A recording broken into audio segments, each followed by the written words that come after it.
क्या आज भी आप अपने गुजरे हुए कल के साथ हो? इसका मतलब ये है कि आज भी आप अपने गुजरे हुए कल में हो।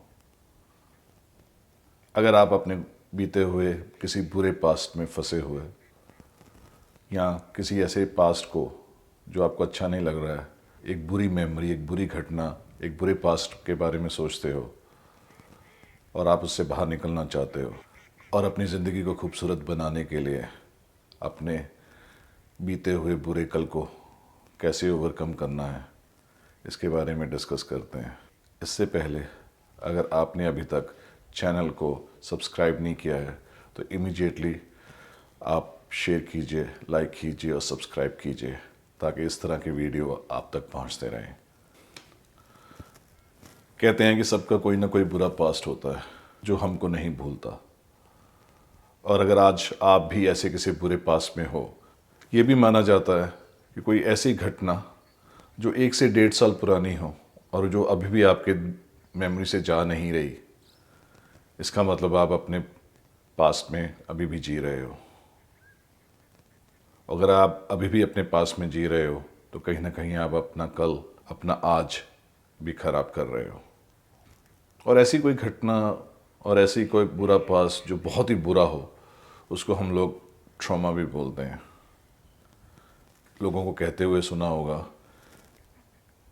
कि वो अभी भी ट्रॉमा में है, उसका इलाज चल रहा है, वो अभी भी अपने ट्रॉमा से बाहर नहीं निकल पा रहा। बहुत बार ऐसा होता है कि हमें अपने बुरे पास से बाहर निकलना बहुत मुश्किल लगता है और हम उस पास के विक्टिम बन के रह जाते हैं।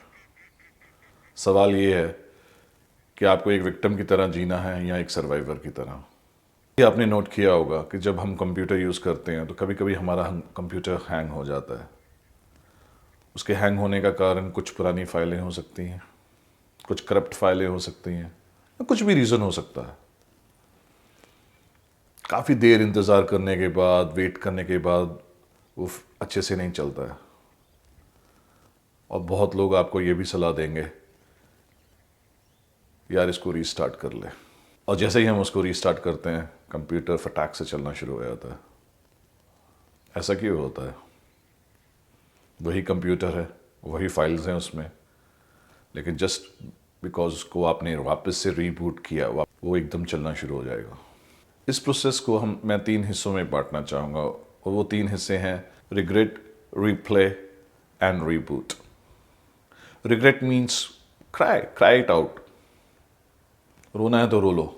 रीप्ले मीन्स वापस वो सारी घटना को एक बार फिर अपने मन में दोहराओ, फिर एक बार अपने दिमाग में दोहराओ और सोचो कि उस घटना को और अच्छे से कैसे हैंडल किया जा सकता था, और फिर वापस ज़िंदगी को ज़ीरो से रीस्टार्ट शुरू करो, जैसे कि कंप्यूटर।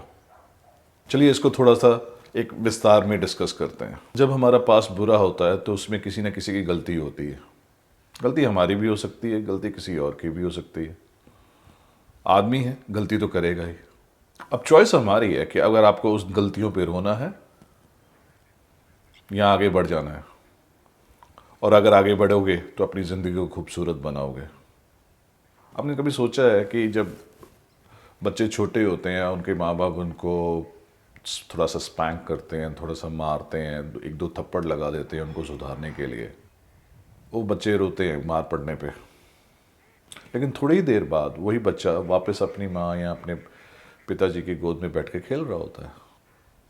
अगर हम आपस में बात करें और पूछें कि ये इतनी जल्दी भूल कैसे गया कि अभी भी इसको मार पड़ी थी, तो सब बोलेंगे बच्चे मासूम होते हैं, जल्दी भूल जाते हैं। वही बच्चा जब बड़ा हो जाता है और किसी की गलती होती है, वही बच्चा जब बड़ा होता है और उसके साथ कुछ बुरा होता है या कोई घटना होती है या कोई उसके साथ बुरा बिहेव करता है, जब वो बच्चा उस इंसान को जिसने उसके साथ बुरा किया माफ़ कर देता है, फॉरगिव कर देता है, तो हम बोलते हैं कि बच्चा सियाना हो गया, कि उसने सीख लिया है कि दूसरों को कैसे माफ़ करना है। वैसे ही दोस्तों, जिस दिन आप अपने पास्ट की किसी बुरी बात को लेके दूसरों को तो माफ़ करोगे ही, लेकिन अगर आप अपने आप को माफ़ कर दो तो आप बहुत वाइज कहलाओगे। तो हमें ये सीखना पड़ेगा कि हम अपने आप को कैसे माफ़ करें और आगे बढ़ें। गाइस, जब भी हम किसी बुरी इंसिडेंट से गुजरते हैं तो हम उस इंसिडेंट के बारे में सोच के इमोशनल हो जाते हैं, और वही जो इमोशंस होते हैं वो हमें आगे बढ़ने नहीं देते। एक चीज़ याद रखिएगा, इमोशंस आपके हैं, इमोशंस आप नहीं हो। वैसे ही जैसे कि समुंदर की लहरें समुंदर नहीं होती, आप समुंदर के किनारे खड़े हो जाओ, बहुत सारा शोर करेंगी वो लहरें, बहुत आवाज़ करेंगी और बताएंगी कि हम बहुत बड़ी हैं, लेकिन उनका शोर सिर्फ तट पे होता है। जब आप गहरे समुंदर में जाओगे तो समुंदर को बहुत शांत पाओगे।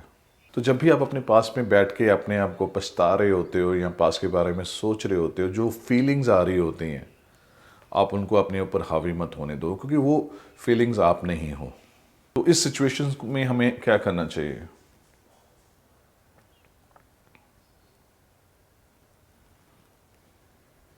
सोचिए, जब आपको चोट लगती है तो क्या होता है? दर्द होता है। वो जो दर्द होता है वो आपके शरीर का एक्नॉलेज करना होता है कि हाँ, मुझे चोट लगी है। आपकी बॉडी में ये फील होता है कि आपको चोट लगी है, क्योंकि पेन होता है।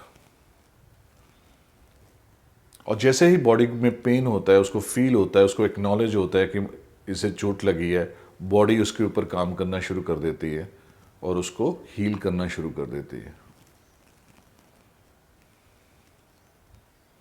वैसे ही जब कोई बुरी घटना साइकोलॉजिकली हर्ट करती है, तो सबसे पहली चीज़ है कि आपको उसको एक्नॉलेज करना है कि हाँ, आप हर्ट हुए हो। वो आप हर्ट हुए हो, वो उसी समुद्रों की लहर की तरह है जो अभी शोर मचा रही हैं, लेकिन थोड़ी देर में उसको शांत किया जा सकता है। पहले तो एक्नॉलेज करना कि हाँ, ये मेरे साथ हुआ है, और दूसरा फिर उसको एक्सेप्ट करना। गाइस, बहुत बार एक्सेप्टेंस को एग्रीमेंट के साथ रिलेट कर दिया जाता है। एक्सेप्टेंस और एग्रीमेंट में बहुत फ़र्क होता है। आप किसी चीज़ के साथ एग्री नहीं कर सकते हो, लेकिन किसी चीज़ को एक्सेप्ट ज़रूर कर सकते हो। मुझे आज भी याद है, जब मेरी मदर कुछ टीवी चैनल्स पे कुछ बाबा लोग को सुना करते थे, तो मैं उनसे पूछा करता था कि मम्मा, आप इतनी सब बाबाओं को क्यों सुनती हैं? मैं नाम नहीं लूँगा बाबाओं का, बट कभी कोई बाबा आ गया, कभी कोई बाबा आ गया, कभी कोई बाबा आ गया। तो वो बोला करती थी कि मैं सिर्फ सुनती हूँ, मानती नहीं हूँ।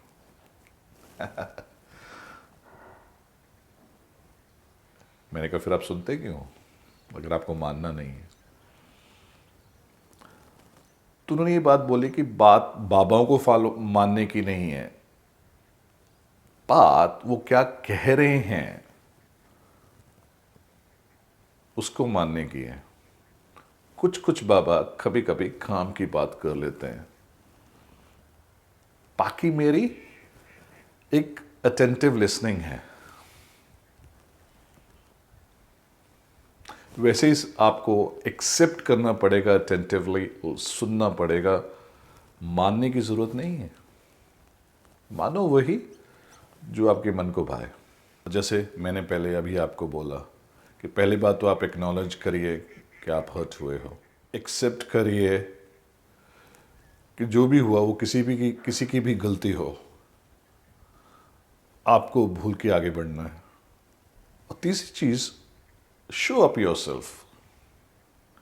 शो अप का मतलब है कि मान लीजिए कि कई बार हम हर्ट होते हैं, हम डिस्ट्रैक्ट होना चाहेंगे, हम टीवी देखना शुरू कर देते हैं, रजाई लेके या कंबल लेके मुंह रजाई में दे के सो जाना पसंद करते हैं। अब आप अपने आप को डिस्ट्रैक्ट कर रहे हो। डिस्ट्रैक्शन ठीक नहीं है, ट्रैक्शन ठीक है, डिस्ट्रैक्शन नहीं। वो तो वही हुआ ना, थोड़ी देर के लिए मुंह छुपा लिया, लेकिन जैसे ही कंबल से बाहर निकलिए, वो टाइम वेस्ट कर लिया आपने अपने आप को असलियत से दूर करके। ये ज़िंदगी जीने का तरीका नहीं। ज़िंदगी आपको कभी आगे नहीं बढ़ाएगी अगर आप सिर्फ ये मान के चल रहे हो कि आप अपने आप को डिस्ट्रैक्ट कर लो। तो क्या करना है? आप अपनी तरफ आगे बढ़ो, ना कि अपनी पेन की तरफ। आपको अपने लिए एक नया पर्पस ढूंढना होगा, जिसको हम पर्पस ऑफ लाइफ कह लो या कोई गोल कह लो, कुछ भी हो सकता है। तो बेसिकली हम क्या कर रहे हैं कि जो हम अपनी पेन है उसको हम पॉजिटिवली यूज़ करने की कोशिश कर रहे हैं। जैसे जिम जाना होता है, हमारी बॉडी पेन करती है जब हम वेट्स उठाते हैं, भागते हैं, एक्सरसाइज करते हैं, और वो पेन होता है वो हमें ट्रांसफॉर्म करता है, हमारी बॉडी को ट्रांसफॉर्म करता है। So guys, to help yourself heal, अगर आपको अपने आप को हील करना है तो आपको कोई पर्पस ढूंढना पड़ेगा। अगर आप पेन में हैं और आपकी ज़िंदगी में कोई पर्पस नहीं है तो एक मीनिंगलेस स्ट्रगल है वो पेन। किसी अगले वीडियो में हम लोग ज़रूर डिस्कस करेंगे कि कैसे कोई पर्पस डिसाइड किया जा सकता है। अगर आपको ये वीडियो पसंद आया हो, प्लीज़ लाइक करिए, सब्सक्राइब करिए। मिलेंगे अगली नई वीडियो में। जय हो।